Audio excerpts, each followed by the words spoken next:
तो अभी तक हमने काफी सारे मॉडल्स देखे। स्टार्टिंग में हमने थॉमसन मॉडल देखा, रदरफोर्ड मॉडल देखा, उसके बाद में हमने बोर्स एटॉमिक थ्योरी या बोर्स मॉडल ऑफ एटम देखा। तो अल्टीमेटली ये डिफरेंट डिफरेंट मॉडल्स जो थे एटम के स्ट्रक्चर को एक्सप्लेन करने के लिए आए थे। इसके बाद हम बात करते हैं wave mechanical model of the atom. तो wave mechanical model of atom की अगर हम बात करें तो एक साइंटिस्ट था श्रोडिंगर। तो श्रोडिंगर ने अपनी एक वेव इक्वेशन दी। उसने एक्सप्लेन करने की कोशिश की कि किस तरह से जो इलेक्ट्रॉन है उसका motion in an atom exist करता है। तो बेसिकली उसने क्या बोला कि like we can consider electron as a wave in the three dimensional wave. ठीक है, it can be considered as a three dimensional wave in the nuclear attraction of the atom. तो अल्टीमेटली अगर हम यहाँ पे बात करें wave mechanical model of atom, तो यहाँ पर एक कॉन्सेप्ट आया dual nature of matter. Dual nature of matter का मतलब क्या होता है? Matter can behave as a particle as well as it can behave as a wave if it is moving. तो अल्टीमेटली अगर हम बात करें कोई भी मूविंग ऑब्जेक्ट की, जैसे इलेक्ट्रॉन एटम के अंदर मूव करता रहता है, या अगर हम क्रिकेट बॉल की बात करें, हम क्रिकेट बॉल को अगर फेंकते हैं तो फेंकेंगे तो that is in moving position. ठीक है, अगर हमने हाथ में होल्ड करके रखा है क्रिकेट बॉल को, that is and the rest position. तो अल्टीमेटली अगर हम बात करें there is a wavelength which is associated with the moving position या मूविंग पार्टिकल। ठीक है, ऑल्दो अगर पार्टिकल का मास ज्यादा होता है तो वो वेवलेंथ बहुत कम होती है जिसको हम इग्नोर कर सकते हैं। लेकिन अगर पार्टिकल का मास बहुत कम है, लाइक फोटोन हो गया या फिर इलेक्ट्रॉन हो गया, तो there is significant wavelength which is associated with the particle which can not be ignored. तो हम सबसे पहले बात करते हैं यहाँ पर dual nature of matter, de Broglie concept. तो डी ब्रॉगली ने क्या बोला था? सबसे पहले आइंस्टीन ने बोला था कि जो लाइट होती है it can behave as a wave और as a particle. So Einstein suggested that light can behave as a wave as well as like a particle. In 1924, de Broglie proposed that an electron can behave as a wave as well as a particle. He proposed that electron, proton or even an atom when in motion possess wave properties. तो basically यहां से हमको electron को mechanical particle as well as wave character को explain करने में help मिली। According to de Broglie, the wavelength lambda associated with the particle of mass m moving with velocity v is given by lambda is equal to h upon mv. That means ये formula हमको याद रखना है, wavelength of a moving particle lambda is equal to h upon mv या h upon p, where p is the p is the momentum, mv and h is the Planck's constant. Is it clear to all of you? तो this is the formula जिसको हम learn कर सकते हैं। इसका derivation हम समझ सकते हैं। आइंस्टीन की जो मास एनर्जी रिलेशनशिप है E equal to M C square, इसके अकॉर्डिंग अगर हम देखें तो जो एनर्जी ऑफ फोटोन है E equal to M C स्क्वायर, m is the mass, c is the speed of the photon. तो E is also equal to H C by lambda because using Planck's theory we can calculate it. Now this is the energy of photon, दोनों को हम equate कर सकते हैं। तो M C square is equal to H C upon lambda, C से C यहाँ पे कैंसिल हो जाएगा, तो MC is equal to H upon lambda. तो अल्टीमेटली लैम्डा आ जाएगा H अपॉन MC। तो ये जो रिलेशन है फोटोन के लिए H अपॉन MC या MV, यहाँ पर जो V है that is C, because photon की जो स्पीड होती है that is the speed of light. तो it can be generalised for any particle. Lambda is equal to H upon MV where m is the mass, v is the velocity of the particle. तो देख सकते हैं यहाँ पे lambda is inversely related with mass. अगर particle का मास ज्यादा है तो wavelength associated will be very less, और अगर पार्टिकल का मास बहुत कम है उस केस में wavelength will be significantly high. एक क्वेश्चन हम यहाँ पे समझते हैं। Calculate the wavelength lambda of a ball of mass 0.1 kilogram moving with the speed of 10 metre पर सेकेंड। तो एक बॉल है जिसका मास 0.1 ग्राम है या 0.1 किलोग्राम है, ये 100 ग्राम है, और इसका स्पीड गिवन है 10 मीटर पर सेकेंड। तो इसका वेवलेंथ हम फाइंड कर सकते हैं lambda is equal to H upon M V से। एच की वैल्यू हमने पुट कर दी 6.626 इंटू 10⁻⁻34 डिवाइड बाय 0.1 इंटू 10। तो अल्टीमेटली यहाँ पे जो वेवलेंथ आती है दैट इज 6.626 इंटू 10⁻34 मीटर। देख सकते हैं 10 की पावर -34 बहुत स्मॉल नंबर है। ठीक है, तो एक अगर पार्टिकल की बात करें या हम क्रिकेट बॉल की बात करें जिसका मास सिग्निफिकेंट है, तो उसका वेवलेंथ जो होगा मूविंग बॉल का दैट कैन बी इग्नोर्ड और it can be very less. Is it clear to all of you? Next हम बात करते हैं relation between de Broglie wavelength lambda and kinetic energy. ठीक है, तो ये बात अगर हम समझें, kinetic energy of a particle के E is given by half into mass into velocity square. तो यहाँ पे देख सकते हैं, अगर मैं इस 2 को उधर ले जाऊं तो आ जाएगा 2 into kinetic energy is equal to M V square. तो 2m kinetic energy is equal to M square V square. तो इस स्टेप में मैं अगर दोनों तरफ m से मल्टीप्लाई कर दूं तो बन जाएगा 2m K E is equal to M square into V square, या मैं इसको लिख सकता हूं एम वी का होल स्क्वायर। और एम वी होता है मोमेंटम p, तो अल्टीमेटली मैं इसको लिख सकता हूं p का स्क्वायर। तो देख सकते हैं p कितना आ जाएगा, under root of 2m into kinetic energy. So p is equal to under root 2m into kinetic energy, और p हमको पता है according to de Broglie momentum is equal to h upon lambda। तो ultimately h upon lambda is equal to 2m into kinetic energy का under root, तो lambda आ जाएगा h upon 2m into kinetic energy। ठीक है, जैसा हमको already पता है डी ब्रॉगली वेवलेंथ जो होता है lambda is equal to h upon p, तो यहां से देख सकते हैं p आ जाएगा h upon lambda। Is it clear to all of you? ठीक है, तो इसी तरह से हम देख सकते हैं कि यहाँ पे वेवलेंथ जो आया है lambda is equal to H upon 2m kinetic energy का अंडर रूट, ये फॉर्मूला हम याद रखें। ठीक है, तो अगर हमें काइनेटिक एनर्जी गिवन है, मास ऑफ पार्टिकल पता है, तो उसी करस्पॉन्डिंग हम वेवलेंथ कैलकुलेट कर सकते हैं। अब एक बात समझना बहुत जरूरी है, ऑलरेडी हमने जब 1 इलेक्ट्रॉन वोल्ट की डेफिनेशन देखी थी तो हमने कहा था कि अगर एक इलेक्ट्रॉन 1 वोल्ट पोटेंशियल डिफरेंस से 1 वोल्ट पोटेंशियल डिफरेंस के अंदर अगर इलेक्ट्रॉन हम लाके रेस्ट पर रख देते हैं, तो उस केस में नेगेटिव प्लेट से पॉजिटिव प्लेट के बीच में जब इलेक्ट्रॉन मूव करेगा तो इन द एंड उसकी काइनेटिक एनर्जी कितनी हो जाएगी, 1 eV। ठीक है, तो अल्टीमेटली वही वाला कॉन्सेप्ट है यहाँ पे, when A charge particle Q is accelerated from rest under A potential difference of V volt, then its change in kinetic energy is given by charge into potential difference। तो ultimately अगर हम किसी भी charge particle को potential difference v से accelerate करवाएं, initially उस charge particle की वेलोसिटी 0 थी, मतलब वो रेस्ट पे था, और फाइनली जब वो एक प्लेट से दूसरी प्लेट तक पहुंचेगा उस पोटेंशियल डिफरेंस में, तो ये पार्टिकल जब यहां से यहां तक आएगा तो इधर पर उसकी काइनेटिक एनर्जी कितनी बढ़ जाएगी, Q into V से। That means change in kinetic energy is given by charge into potential difference। तो यही केस अगर इलेक्ट्रॉन के लिए हम देखें तो इलेक्ट्रॉन पे चार्ज होता है E, that is 1.6 into 10⁻⁻19 coulomb. तो उस केस में when an electron is accelerated from rest under potential difference V, its final kinetic energy will be Q into V, या हम बोल देंगे E into V, where E is the charge on electron। तो wavelength का जो formula है lambda is equal to H upon root of 2m into kinetic energy, यहाँ m जो होगा वो मास ऑफ इलेक्ट्रॉन आ जाएगा, मैंने उसको me से रिप्रेजेंट किया। मास ऑफ इलेक्ट्रॉन हमको पता है 9.1 इंटू 10⁻31 किलोग्राम, और काइनेटिक एनर्जी हो जाएगा E इंटू वी। अब अगर मैं मास की वैल्यू पुट करूं, चार्ज ऑन इलेक्ट्रॉन की वैल्यू पुट करूं, h की वैल्यू पुट करूं, तो लैम्डा जो आता है in angstrom that will be root over 150 upon V. V is the potential difference। तो अगर हमें पोटेंशियल डिफरेंस की वैल्यू गिवन है तो हम डायरेक्टली इलेक्ट्रॉन के केस में under root of 150 by V angstrom करके वेवलेंथ फाइंड कर सकते हैं। लेकिन अगर इलेक्ट्रॉन नहीं गिवन है, कोई और पार्टिकल गिवन है, तो हमें ये वाला फॉर्मूला यूज करना होगा। रूट ऑफ 150 जो होता है दैट इज 12.25, तो इसको हम ऐसे भी लिख सकते हैं 12.25 divide by root over V. Angstrom is the wavelength associated with electron. All right, दूसरी बात जो ये इलेक्ट्रॉन का वेव नेचर था, this was verified by Davisson and Germer by observing diffraction effects under an electron beam. तो एक diffraction एक phenomena होता है which is associated with the wave nature of the particle या wave nature of the light ray.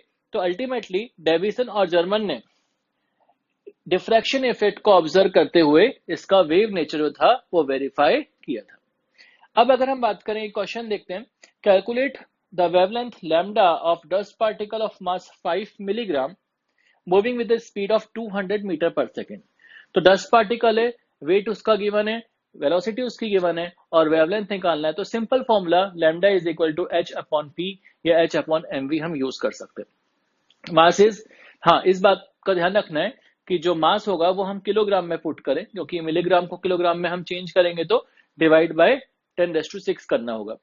तो ultimately देख सकते हैं H is 6.626 into 10⁻⁻34, mass is 5 into 10⁻⁻6 into speed is 200 metre पर सेकेंड, तो वेवलेंथ आ जाएगा 6.626 into 10⁻31 मीटर। तो ultimately इस तरह से हम वेवलेंथ कैलकुलेट कर सकते हैं। Is it clear to all? Next हम बात करते हैं Bohr's theory and de Broglie concept. तो दोनों थ्योरी या दोनों कॉन्सेप्ट्स को हम मिक्स कर रहे हैं। तो बेसिकली डी ब्रोगली ने कहा था that electron is moving like a wave under the influence of the attraction force of the nucleus. तो अल्टीमेटली हम देख सकते हैं de Broglie suggested that nature of electron moving around nucleus is like a wave that flows in circular orbit around the nucleus. Bohr postulates के according हमको पता है जो एंगुलर मोमेंटम होता है that is equal to mvr, that is equal to nh upon 2 pi, या हम बोल सकते हैं angular momentum is integral multiple of h upon 2 pi, where n can take values like 1 2 3 4 integers. तो हम बोल सकते हैं angular momentum is mvr is equal to nh upon 2 pi. तो यहां थोड़ा मैंने इसको रीअरेंज कर लिया, 2 पाई को उधर ले गया, mv को इधर नीचे ले आया, तो 2 pi r is equal to nh upon mv, और n के अलावा h अपॉन mv को मैंने ब्रैकेट में लिख लिया, और h upon mv according to de Broglie concept is given by wavelength of the electron. तो 2 pi r is equal to n into lambda, that means the circumference in which electron is revolving, that is a multiple of wavelength of electron। ठीक है, तो अगर हम बात करें let us से fourth orbit की बात करें, तो फोर्थ ऑर्बिट का जो सर्कमफेरेंस होगा that will be corresponding to 4 into wavelength lambda। तो देयर विल बी 4 wavelengths या 4 lambda which are constituting the circumference of the fourth orbit। जैसे यहाँ पे मैंने देखा अगर ये फोर्थ ऑर्बिट है तो there will be 4 wavelengths of electron which were associated with it। तो सर्कमफेरेंस हम बोल सकते हैं 2 pi r is equal to n lambda, या wavelength we can calculate 2 pi r upon n। n जो होगा वो ऑर्बिट नंबर है, first orbit second orbit like this. समझ में आ गई इतनी बात? ठीक है, अब एक क्वेश्चन देखते हैं। An electron is having kinetic energy 3 into 10⁻25 joule, find wavelength. तो wavelength associated with electron lambda is equal to h upon 2m into kinetic energy का अंडर रूट। तो h की वैल्यू हमने पुट कर दी 6.626 into 10⁻34 and 2 into mass of electron is 9.1 into 10⁻31 kilogram and kinetic energy is given 3 into 10⁻25। इसका root हो जाएगा overall, तो 2 into 9.1 into 3 that is 54.6 into 10⁻56। तो -56 का रूट हो जाएगा -28, और 54.6 का जो रूट होगा दैट विल बी अप्रोक्सीमेटली 7.4, क्योंकि 7 का स्क्वायर इज 49, 8 का स्क्वायर इज 56, तो उनके बीच में नंबर है तो नियर बाय 7.4 आ जाएगा। अगर इसको हम सॉल्व करेंगे 6.626 divide by 7.4 that will be equal to 0.896 into 10⁻6 metre. This is the wavelength associated with the electron. Is it clear to all of you? तो देख सकते हैं ये जो वेवलेंथ है 10⁻6 का ऑर्डर है, और हमने पहले देखा था wavelength associated with the ball और डस्ट पार्टिकल, वहां 10 की पावर माइनस में बहुत ज्यादा थी, क्योंकि वहां पर बॉल का जो मास था वो ज्यादा था, तो उस केस में उसका जो वेवलेंथ था दैट वर वेरी लेस और इनसिग्निफिकेंट। नेक्स्ट क्वेश्चन देखते हैं। Calculate the ratio of a wavelength for alpha particle and proton accelerated by same potential. तो अगर हम पोटेंशियल डिफरेंस देखें v है, इस पोटेंशियल डिफरेंस में alpha particle helium +2 ion and proton दोनों को ही हमने एक्सेलरेट करा सेम पोटेंशियल डिफरेंस से, तो जो वेवलेंथ होगा उसका रेशियो हमसे पूछे। तो lambda is equal to h upon 2m into kinetic energy का रूट, वो वाला फॉर्मूला हम यूज करेंगे, और kinetic energy is given by charge into voltage. तो lambda of alpha particle is h upon 2 into mass of alpha particle, charge of alpha particle and potential difference v का under root, divide by h upon 2 into mass of alpha particle, mass of proton, charge of proton into v का under root. तो देख सकते हैं h upon 2 into mass of alpha particle, मैंने यहाँ AMU में मास लिया है, तो 2 into 4 AMU into charge on alpha particle is helium plus 2 ion है, तो 2 into E into voltage, divide by mass of proton is 1 AMU, charge on proton is 1E plus 1E into V. हमने दोनों masses को AMU में लिखा है, अगर हम किलोग्राम में भी लिखते तो वो जो पावर्स आता या जो कन्वर्जन फैक्टर आता वो एक दूसरे से कैंसिल हो जाता. ठीक है, तो lambda of alpha particle upon lambda of proton is equal to, S से एच कैंसिल हो जाएगा, ई एंड वी भी न्यूमरेटर और डिनोमिनेटर में कैंसिल हो जाएगा, तो बचेगा 1 upon 2 into 4 into 2 that is √16 divide by √2. तो रेसिप्रोकल हो जाएगा 1/√2 का, तो √2 अपॉन √16, या हम बोल सकते हैं 2 अपॉन 16 का अंडर रूट, या 1 अपॉन 8 का under root, that is 1 upon 2√2. So the ratio is 1:2√2. Is it clear to all of you? Next question हम यहाँ पे देखते हैं. An electron having initial kinetic energy of 6 electron volt is accelerated through a potential difference of 4 volt. Find wavelength associated with the electron.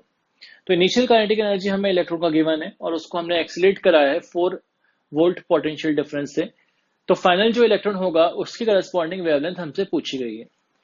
तो delta kinetic energy या change in kinetic energy is given bye Q into V.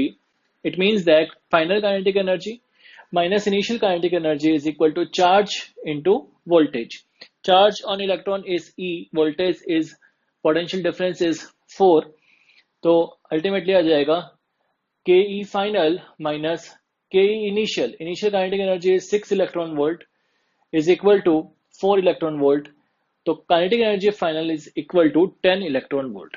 अब ये जो electron volt है इसको हमें पहले joule में चेंज करना पड़ेगा.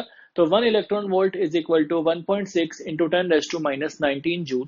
सो हम इसको 10 इंटू 1.602 इंटू 10⁻⁻19 जूल से मल्टीप्लाई करके जूल में चेंज कर सकते हैं. तो काइनेटिक एनर्जी जो फाइनल है दैट इज 16.02 इंटू 10⁻⁻19 जूल. ठीक है, तो लैम्डा आप निकाल सकते हैं h upon √2 into mass into kinetic energy. Mass of electron हम यहाँ पे लेंगे, तो 6.626 इंटू 10⁻34 न्यूमरेटर में आ जाएगा. 2 into mass of electron is 9.1 into 10⁻31 into kinetic energy in joule is 16.02 into 10⁻19 का अंडर रूट. अगर इन तीनों का हम मल्टीप्लाई करेंगे 2 इंटू 9.1 इंटू 16.02 तो वैल्यू मिलेगी 291.75 और -19 और -31 पावर हो जाएगी -50.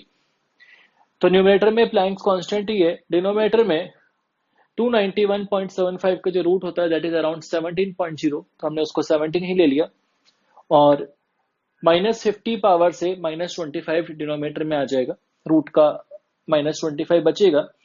उसके बाद में 6.626 को अगर हम 17 से डिवाइड करेंगे तो हमें मिलेगा 0.38 और 10⁻34 और -25 से हमें मिल जाएगी 10⁻9 metre.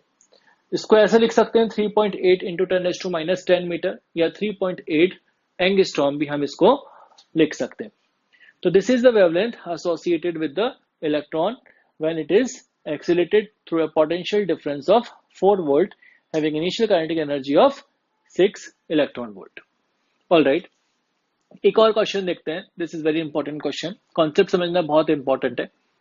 D Broglie wavelength of electron in second orbit of lithium plus 2 ion will be equal to de Broglie wavelength of electron in option A is given, n equal to 3 of hydrogen atom, n equal to 4 of carbon plus 5 ion, n equal to 6 of beryllium plus 3 ion, n equal to 3 of helium plus ion. तो basically question में जो पूछा है second orbit में lithium plus 2 के electron की जो D Broglie wavelength होगी वो कौन से ऑर्बिट के कौन से एटम के इक्वल आएगी. ठीक है, तो ध्यान से देखें, de Broglie wavelength lambda is equal to h upon mv, where h is Planck's constant, m is the mass of electron and v is the velocity of electron. तो mass of electron भी constant है, Planck's constant भी constant है, तो lambda is inversely related with velocity of electron. अब velocity किसी भी atom में हमको पता है 2.18 इंटू 10⁶ Z/n फॉर्मूला से हम कैलकुलेट करते हैं यूजिंग बोर्स थ्योरी. तो ultimately velocity is proportional to atomic number upon orbit number Z/n. लेकिन वेवलेंथ जो था वो 1/v के प्रोपोर्शनल था. और वेलोसिटी जेड बाय एन के प्रोपोर्शनल है, तो वेवलेंथ जो होगा that is proportional to N by Z, ऐसा हम बोल सकते हैं। तो हम N by Z value lithium plus two ion के लिए कैलकुलेट कर लें और बाकी सभी ऑप्शंस के लिए चेक कर लें जिसकी value lithium plus two ion के इक्वल आएगी, वही वाला option will be the correct answer. तो सेकंड ऑर्बिट के ऑफ लिथियम प्लस टू की अगर हम बात करते हैं तो लैम्डा आ जाएगा 2 बाय एटॉमिक नंबर लिथियम का 2/3। अब अगर हम बात करें third orbit of hydrogen atom, तो हाइड्रोजन का एटॉमिक नंबर 1 होता है, n is 3, तो यहां पर lambda is proportional to n by Z, that means 3/1। लेकिन किसके प्रोपोर्शनल आना चाहिए? 2/3 के प्रोपोर्शनल आना चाहिए, तो A option will not be correct.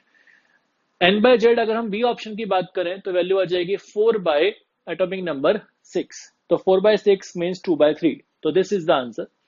Similarly beryllium की बात करेंगे तो 6 बाय एटॉमिक नंबर 6/4, बेरिलियम का एटॉमिक नंबर होता है 4, तो 6/4 विल बी 3/2, तो वो भी करेक्ट आंसर नहीं हो जाएगा।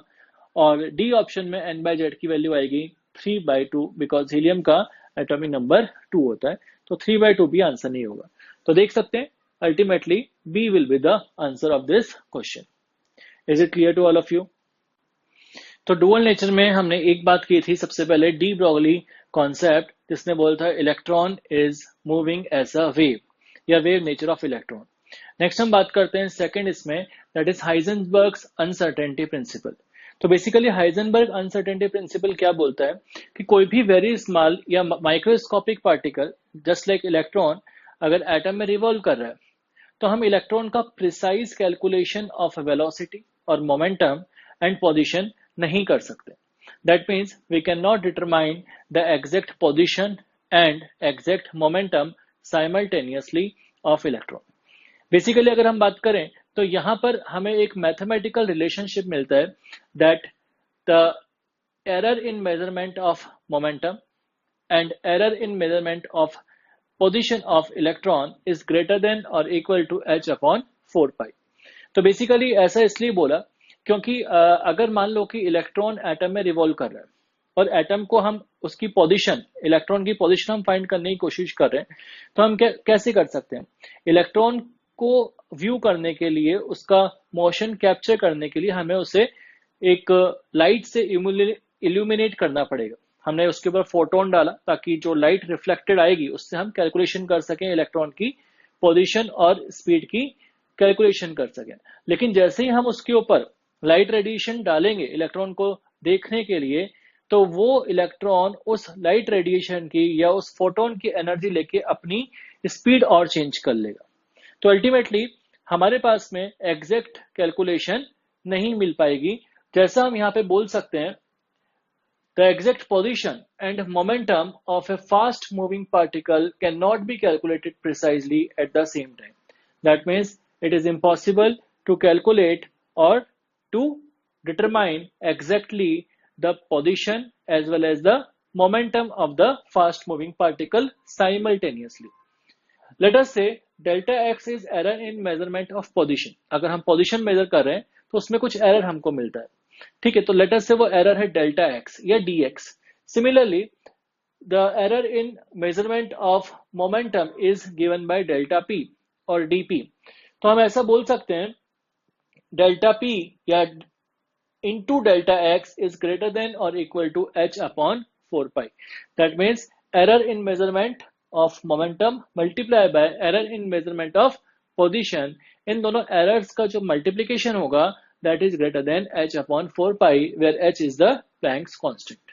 ठीक है, अब डेल्टा p को मैं लिख सकता हूं मास इंटू डेल्टा v, तो ultimately m delta v into delta x is greater than और equal to h upon 4 pi, ऐसा भी हम इसको बोल सकते हैं। अब यहाँ पे मैंने क्या किया है, लेफ्ट हैंड साइड में डेल्टा t और delta t, that means time से मल्टीप्लाई भी कर दिया, एरर इन टाइम या चेंज इन टाइम, और डिवाइड भी कर दिया। अब यहाँ पे देखें delta p by delta p, rate of change of momentum is called force। तो F into delta x delta t is greater than h upon 4 pi। F delta x क्या होगा? F delta x is energy और work, है ना। तो work क्या होता है? फिजिक्स में हम लोग पढ़ते हैं force multiply by displacement. Similarly यहाँ पर हम बोल सकते हैं delta E into delta t is greater than or equal to h upon 4 pi, तो ये एनर्जी टाइम रिलेशन में हम हाइजेनबर्ग अनसर्टेनिटी प्रिंसिपल को बोल सकते हैं। ठीक है, तो बेसिकली अगर हम बात करें इसको और डिटेल में समझने की कोशिश करें, लेट अस से first point, if we try to measure the position with accuracy, किसी भी तरीके से अगर हमने पोजीशन एक्यूरेटली डिटरमाइन कर ली, मतलब पोजीशन में कोई एरर नहीं है, ठीक है, इसका मतलब डेल्टा एक्स की value is tending to zero, is negligible. अगर मैंने बोला लेट अस से मेरे पास में ये पेन है, इस पेन की जो लेंथ है दैट इज लेट अस से 10 सेंटीमीटर एग्जैक्ट, है ना, तो क्या लिखूंगा 10.0 सेंटीमीटर। लेकिन अगर मान लो हम इसको किसी एक्यूरेट डिवाइस से मेजर करें, लेट अस से वर्नियर कैलिपर से इसको मेजर करते हैं, तो हो सकता है 10.00059 ऐसा हमको इसका लेंथ मेजर करने को मिले, वो मोर एक्यूरेट होगा। तो एरर्स की बात अगर हम करें तो उस केस में हम बोल सकते हैं कि जब हम पोजीशन को मेजर कर रहे हैं तो एरर नेग्लिजिबल आ रही है, इसका मतलब delta x is very less, very small, या टेंडिंग टू जीरो। तो उस फॉर्मूले से हम बोल सकते हैं delta x into delta P is greater than equal to H upon 4 pi, तो delta P is greater than equal to H upon 4 pi delta X. अब डेल्टा एक्स अगर बहुत कम है तो डिनोमिनेटर में बहुत छोटा नंबर होगा, तो right hand side will be very large. Similarly हम बोल सकते हैं delta P is very large. Delta P बहुत ज्यादा होने का मतलब error in measurement of momentum is very high. It means that simultaneously position and momentum cannot be accurately determined. Similarly, if we measure the momentum accurately, अगर हम momentum accurately measure करते हैं, इसका मतलब delta p is tending to zero. It means that delta p is zero, तो delta x हम calculate कर सकते हैं greater than equal to h upon 4 pi delta p, और delta P is tending to zero, तो delta X will tend to infinity, मतलब error in measurement of position will be very high. It again means that if we are trying to measure the error in measurement of position as well as momentum, these errors will be very high. अगर एक letter से अगर हम position में error को minimise करने की कोशिश करें फर्स्ट केस में, तो मोमेंटम में एरर बहुत ज्यादा हो जाती है। सिमिलरली अगर मोमेंटम की एरर को मिनिमाइज करने की कोशिश करें तो पोजीशन में एरर बहुत ज्यादा हो जाती है। तो कंक्लूजन हम ये बोल सकते हैं फर्स्ट केस में, it means that error in measurement of momentum is very high, so momentum can not be measured with accuracy. Second case में error in measurement of position will be very high, so position can not be determined exactly.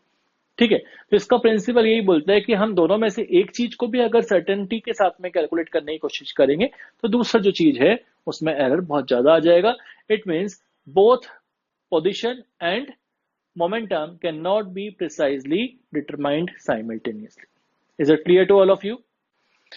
Next हम देखते हैं कुछ और questions Heisenberg uncertainty principle पर based. A golf ball of mass 40 gram having the speed 45 meter per second. If the speed can be determined with an accuracy of 2%, calculate uncertainty in position. तो basically हमें golf ball का mass given है, उसका speed भी given है और हमें range पता है, लाइक स्पीड का जो मेजरमेंट है that is with in the accuracy of 2%। तो सबसे पहले हम अनसर्टेनिटी इन स्पीड कैलकुलेट कर सकते हैं, that is 2% of 45, 2/100 into 45 that is 0.9 metre पर सेकेंड। तो error in measurement of speed is 0.9 metre पर सेकेंड। ठीक है, हाइजेनबर्ग अनसर्टेनिटी प्रिंसिपल का जो फॉर्मूला है delta x is greater than और equal to H upon 4 pi M delta V. तो इससे हम देख सकते हैं एच की वैल्यू है 6.626 इंटू 10⁻⁻34, डिनोमिनेटर में 4 into pi is 3.14, mass of golf ball is 40 ग्राम, तो इसको हम किलोग्राम में चेंज करेंगे डिवाइड बाय 1000 करके, तो 40 into 10⁻³ is the mass of ball in kilogram multiplied by delta v जो हमने ऑलरेडी कैलकुलेट किया है 0.9। तो डेल्टा एक्स आ जाएगा, इसको सॉल्व करेंगे तो ग्रेटर देन और इक्वल टू 14.65 इंटू 10⁻34 मीटर। तो कहने का मतलब जो एरर इन पोजीशन आएगा that is greater then this calculated value. Is it clear? Alright, एक और क्वेश्चन देखते हैं। A microscope using suitable photons is employed to locate an electron in an atom within a distance of 0.1 angstrom. What is the uncertainty involved in the measurement of its velocity? तो हमें यहाँ पे given है delta X की value 0.1 angstrom. ठीक है, तो electron को वॉच करने के लिए हमने इलेक्ट्रॉन माइक्रोस्कोप यूज किया है। फॉर्मूला हम देख सकते हैं, delta x into m delta we is greater than और equal to H upon 4 pi. तो डेल्टा वी आ जाएगा एच अपॉन ग्रेटर देन और equal to H upon 4 pi M delta x. और डेल्टा एक्स हमें गिवन है 0.1 angstrom या 0.1 into 10⁻⁻10 metre. तो ये वैल्यू पुट करेंगे 6.626 into 10⁻34 divide by 4 into 3.14 into 9.1 into 10⁻31 is the mass of electron, multiply by 0.1 into 10⁻10 which is the delta x। तो delta v की जो वैल्यू आएगी दैट इज 0.579 into 10⁻7 मीटर पर second. तो इस तरह से हम कैलकुलेट कर सकते हैं error in measurement of velocity या अनसर्टेनिटी इन वेलोसिटी। ठीक है, एक और क्वेश्चन है, इंपॉर्टेंट रिलेशनशिप हम यहाँ पे ड्राइव कर रहे हैं। If the uncertainty in position is twice the uncertainty in momentum then prove that delta v is greater than or equal to 1 upon 2m root over h upon 2 pi। तो basically यहाँ पे given है delta x जो है that is error in measurement of position is twice into error in measurement of momentum. Formula हमको पता है delta x into delta p is greater than और equal to h upon 4 pi. This is the mathematical relationship of Heisenberg uncertainty principle. Delta x की value हमने 2 delta p put कर दी, तो 2 delta p into delta p is greater than equal to h upon 4 pi. Delta p का square बन जाएगा 2 into delta p square is greater than h upon 4 pi. तो delta p square is greater than equal to h upon 8 pi. 2 नीचे जाएगा वहां पर तो 8 बन जाएगा, 4 इंटू 2 इज 8। डेल्टा p को मैं लिख सकता हूँ m delta v whole square is greater than equal to h upon 8 pi, या अगर इस ब्रैकेट को सॉल्व करें तो m square into delta v square is greater than equal to h upon 8 pi. M square denominator में send कर सकते हैं, तो delta v square is greater than equal to H upon 8 pi m square. और अगर दोनों तरफ square root कर देंगे तो हमें मिल जाएगा delta we is greater than और equal to 1/2m root over H upon 2 pi. तो इस तरह से हम ये रिलेशनशिप भी डिराइव कर सकते हैं। Is it clear to all of you? तो नेक्स्ट हम एक और क्वेश्चन यहाँ पे देखते हैं। An electron has velocity 2 into 10⁻6 metre पर second. It is having uncertainty of 6.62 into 10⁻21 divided by pi joule in kinetic energy. Calculate the uncertainty in position of electron। तो बेसिकली हमें यहाँ पर uncertainty in kinetic energy given है और हमें speed of electron भी given है और हमें डेल्टा x यानी कि uncertainty in position पूछा गया है। तो सबसे पहले हमें रिलेशनशिप देखना होगा कि काइनेटिक एनर्जी को हम किस तरह से अनसर्टेनिटी इन पोजीशन से रिलेट करें। काइनेटिक एनर्जी होता है हाफ mv स्क्वायर। अगर हम इसको डिफरेंशिएट कर दे दोनों तरफ तो d of kinetic energy by dv, speed के साथ में विद रिस्पेक्ट टू स्पीड हम इसको डिफरेंशिएट कर रहे हैं, तो 1/2m तो कांस्टेंट है, 2v इसका डिफरेंशिएट हो जाएगा, v स्क्वायर का डिफरेंशिएशन हो जाएगा 2v, तो आ जाएगा m इंटू v, 2 से 2 कैंसिल हो जाएगा। Now d of kinetic energy by dv is equal to mv, तो यहां से dv हम कैलकुलेट कर सकते हैं d of kinetic energy by mv। इसको हम ऐसा लिख सकते हैं, dv को लिख सकते हैं डेल्टा v या uncertainty in velocity is equal to, यहां न्यूमरेटर de मतलब delta of kinetic energy uncertainty in kinetic energy divide by mv। इसको इक्वेशन नंबर 1 हम पुट कर सकते हैं। नेक्स्ट हम देखते हैं using Heisenberg uncertainty principle mathematical form जो है delta x into m delta we is greater than और equal to h upon 4 pi. तो यहां से डेल्टा x आ जाएगा h upon 4 pi m delta v। अब यहाँ जो डेल्टा v है इसको हम नंबर 1 से पुट कर सकते हैं, तो delta x is greater than और equal to h upon 4 pi m और डेल्टा v की वैल्यू हो जाएगी delta of kinetic energy by mv। यहाँ देखें m से m कैंसिल हो जाएगा तो डिनोमिनेटर में बचेगा ये जो v है नीचे वो ऊपर आ जाएगा hv divide by 4 pi delta of kinetic energy. अब इसमें हम वैल्यूज पुट कर सकते हैं, delta x is greater than और इक्वल टू h की वैल्यू हो गई 6.62 इंटू 10⁻34, v की वैल्यू हो जाएगी 2 into 10⁻6 divide by 4 pi into delta of kinetic energy. तो काइनेटिक एनर्जी जो है uncertainty in kinetic energy that is 6.62 into 10⁻21 divide by pi. तो यहाँ पे देख सकते हैं पाई से पाई कैंसिल हो जाएगा, 6.62 से 6.62 कैंसिल हो जाएगा और 2/4 दैट इज 1/2 और 0.5 और 10 की जो पावर है वो -7 बच जाएगा। Is it clear? ठीक है, तो delta x is greater than 0.5 into 10⁻⁷ metre. तो इस तरह से हम अनसर्टेनिटी इन पोजीशन कैलकुलेट कर सकते हैं। समझ में आती है इतनी बात सभी को? ऑल राइट, नेक्स्ट हम बात करते हैं एक वेरी इंपॉर्टेंट कॉन्सेप्ट। जब हम बात करते हैं wave mechanical model of atom, तो वहां पर हम इलेक्ट्रॉन को ऐसे वेव कंसीडर करते हैं which is in the attraction force of nucleus. ठीक है, तो electron is a 3 dimensional wave which is present in the attraction force of the proton present in the nucleus। तो यहां पर हम बोल सकते हैं कॉन्सेप्ट आता है ऑर्बिटल का। आगे हम बात करेंगे एस ऑर्बिटल क्या होता है, पी ऑर्बिटल क्या होता है, डी एंड एफ ऑर्बिटल्स की। तो बेसिकली सबसे पहले हमें समझना पड़ेगा कि ऑर्बिटल का मतलब क्या होता है। तो ऑर्बिटल का मतलब एक पर्टिकुलर स्पेस होती है एटम के अंदर जहां पर इलेक्ट्रॉन फाइंड करने की प्रोबेबिलिटी मैक्सिमम होती है। बेसिकली हम इलेक्ट्रॉन को ऐसे पार्टिकल काउंट नहीं कर रहे हैं कि एक पार्टिकल है इलेक्ट्रॉन, हम एक इलेक्ट्रॉन क्लाउड की बात कर रहे हैं। दैट मीन्स हम इलेक्ट्रॉन की पॉसिबिलिटी की बात कर रहे हैं कि एटम में किस जगह पर इलेक्ट्रॉन फाइंड करने की पॉसिबिलिटी या प्रोबेबिलिटी मैक्सिमम होगा। ठीक है, तो ऑर्बिटल इज ए स्पेस और a region inside an atom where the probability of finding an electron is very high, may be greater than 90 to 95%, हम ऐसा बोल सकते हैं। ठीक है, तो यहाँ पे मैंने एक डायग्राम बनाया है सर्कुलर वे में और सब डॉट्स यहाँ पे बनाई हैं। तो जहां ज्यादा डॉट है that represent higher probability of finding an electron. जहां पर डॉट्स कम है या डिस्ट्रीब्यूशन ऑफ डॉट्स दूर दूर है, वहां पर इलेक्ट्रॉन फाइंड करने की प्रोबेबिलिटी कम है। तो orbital is a region of space around the nucleus where the probability of finding an electron is maximum, say 90 to 95%. More dots means high probability of finding electron, less dots means less probability of finding और low probability of finding electron। ठीक है, इसी तरह से जो orbital है उसी का जस्ट अपोजिट होता है नोड।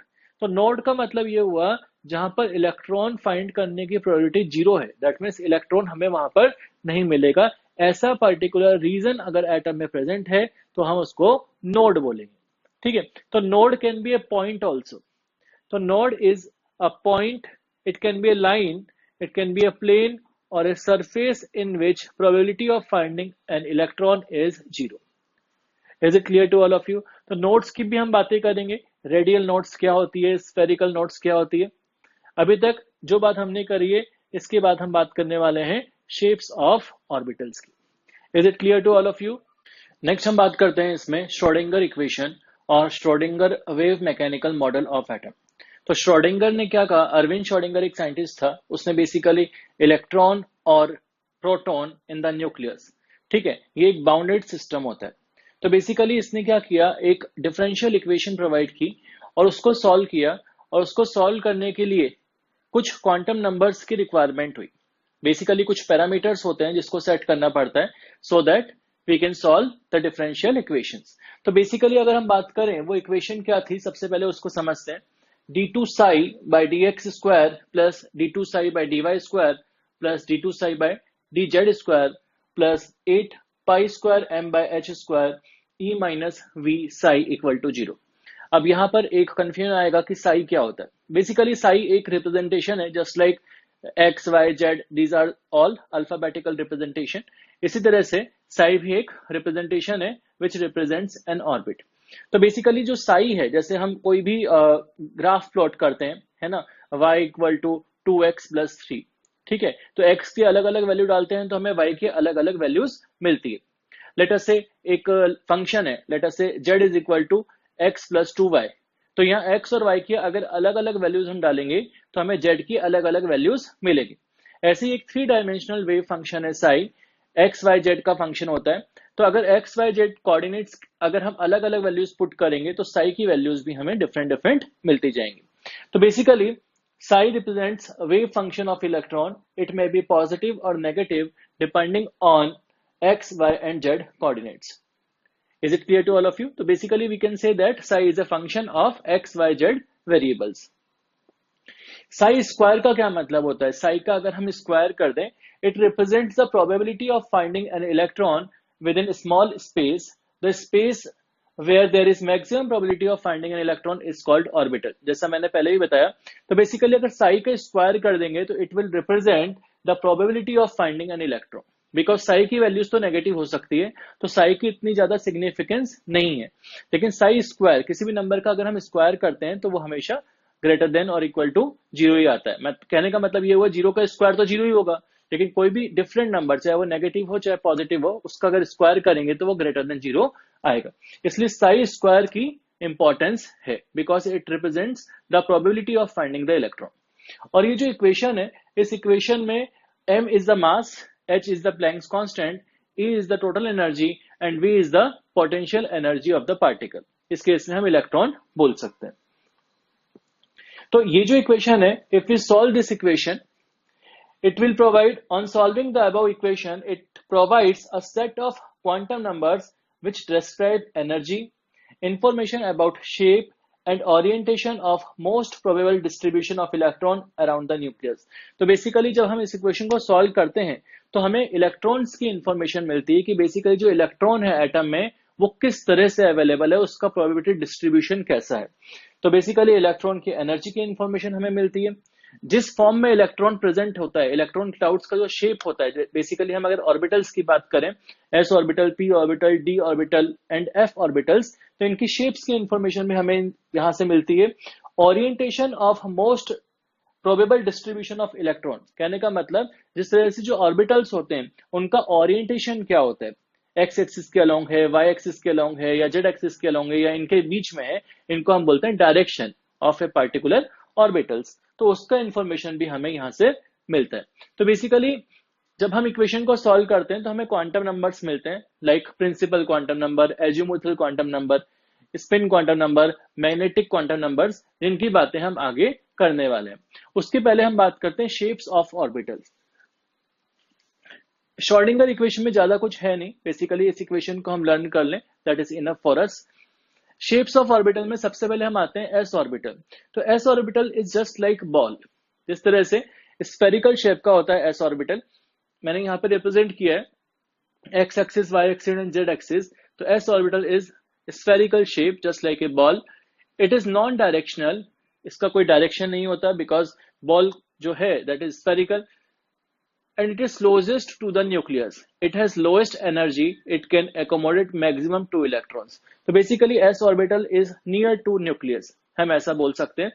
और कोई भी ऑर्बिटल जो होता है उसके अंदर मैक्सिमम 2 इलेक्ट्रॉन्स आते हैं। So s orbital, single orbital can accommodate maximum 2 electrons.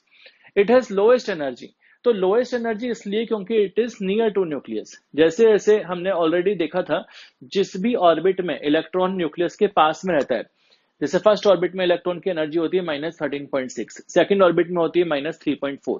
तो -3.4 ज्यादा है क्योंकि न्यूक्लियस से डिस्टेंस बढ़ गया तो उसका एनर्जी भी ज्यादा है। और आउटर मोस्ट में जीरो एनर्जी हो जाती है, ठीक है, इन्फिनिटी पे अगर हम बात करते हैं तो जैसे जैसे हम first orbit, second orbit, third orbit, fourth orbit nucleus से दूर जाएंगे, वैसे वैसे एनर्जी बढ़ रही है। ऑल राइट, विद साइन हम एनर्जी की बात करते हैं। नेक्स्ट हम बात करते हैं पी ऑर्बिटल। तो जो पी ऑर्बिटल होता है, this is dumbbell shape. Dumbbells जो जिम में यूज होते हैं, it is just like that. जैसे यहां पर अगर मैं देखूं, this is called P x orbital because it is around x axis, its alignment is across x axis.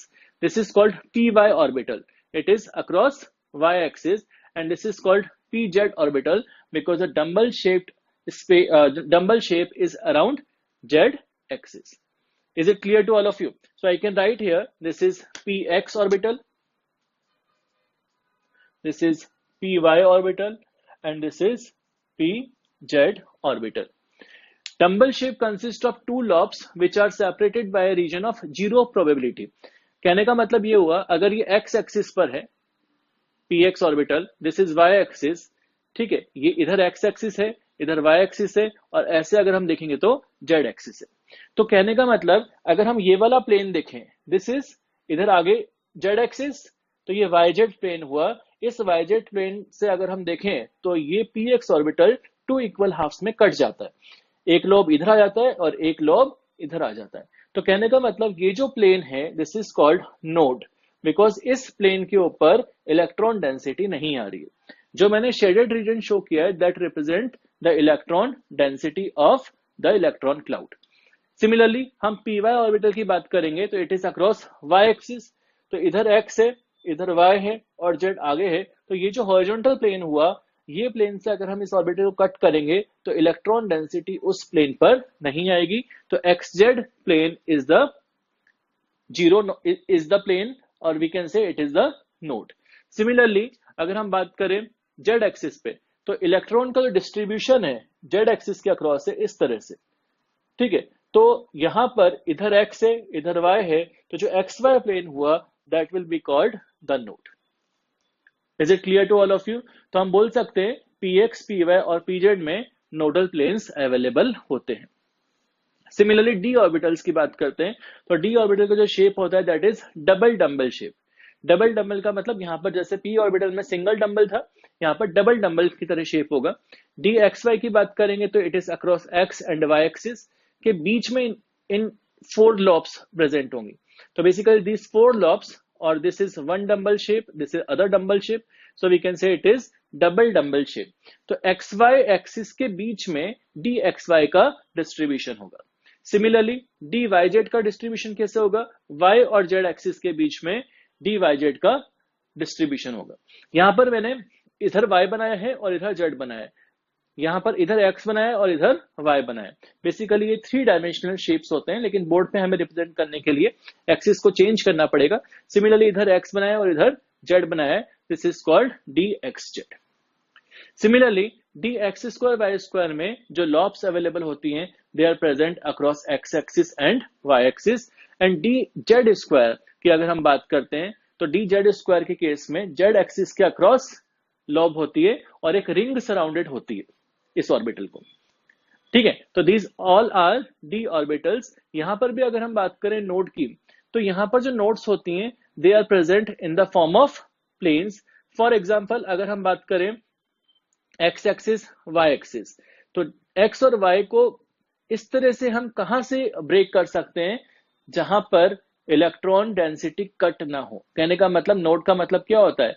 It is the node means it is the surface or plane or point or line at which there is zero probability of finding the electron। तो basically अगर हम बात करें x axis, y axis और आगे z axis, तो yz plane अगर हम देखें ये वाला yz प्लेन, तो इससे हम इसको ब्रेक करेंगे तो इलेक्ट्रॉन डेंसिटी कट नहीं होगी। सिमिलरली xz प्लेन की अगर हम बात करेंगे तो भी इलेक्ट्रॉन डेंसिटी इस ऑर्बिटल की कट नहीं होगी। तो यहां पर 2 नोडल प्लेन्स हैं, कौन कौन से? yz plane and xz plane. Similarly यहां पर अगर हम बात करें this is y axis, this is z axis, इधर x एक्सिस है। तो अगर हम xz प्लेन देखें और xy प्लेन देखें तो उस केस में इलेक्ट्रॉन डेंसिटी उस प्लेन के ऊपर नहीं आएगी, that means they are called nodal planes. Similarly यहां पर हम देख सकते हैं this is x, this is z, let us say this is y, तो yz plane and xy plane it is again nodal plane. यहां पर इस केस में क्या होगा? जो नोडल प्लेन होंगे x² - y² ऑर्बिटल के, वो एक यहां पर होगा नोडल प्लेन और एक यहां पर होगा। इस डायरेक्शन में अगर हम देखते हैं तो यहां पर जो नोडल प्लेन अवेलेबल होगा that can B assumed like this, which is present an angle of 45 degree from x axis. तो इसको हम बोल सकते हैं y = x लाइन के अक्रॉस नोडल प्लेन अवेलेबल होगा। सिमिलरली एक नोडल प्लेन यहां पर अवेलेबल होगा और ये जो लाइन होगी this line can be called y = -x, ठीक है। तो these 2 planes will be available in the case of x² - y²। तो यहां पर जो एंगल है दिस इज 45 डिग्री और यहां पर जो एंगल होगा ये वाला complete angle, this angle is called 90 + 45, 135 degree x axis से उसका एंगल बनेगा। सिमिलरली अगर हम बात करें dz² की, तो dz² के केस में कॉनिकल नोड्स अवेलेबल होती है। Basically this is the z axis, ठीक है। तो ये z एक्सिस के अक्रॉस इसका लॉब है, तो कोन्स अवेलेबल होंगे, ऐसा हम बोल सकते हैं। किस तरह से हम ड्रॉ करेंगे कोन्स को? हम इस तरह से ड्रॉ कर सकते हैं। Late us say this is one कोन, इस तरह से हम इसको ड्रॉ कर सकते हैं। तो there are conical nodes which are available in dz² orbital. f orbitals का जो शेप होता है दैट इज कॉम्प्लेक्स शेप, तो हम उसकी बात नहीं करेंगे। Basically s p and d orbitals के शेप को ही हम समझेंगे। Is it clear to all of you?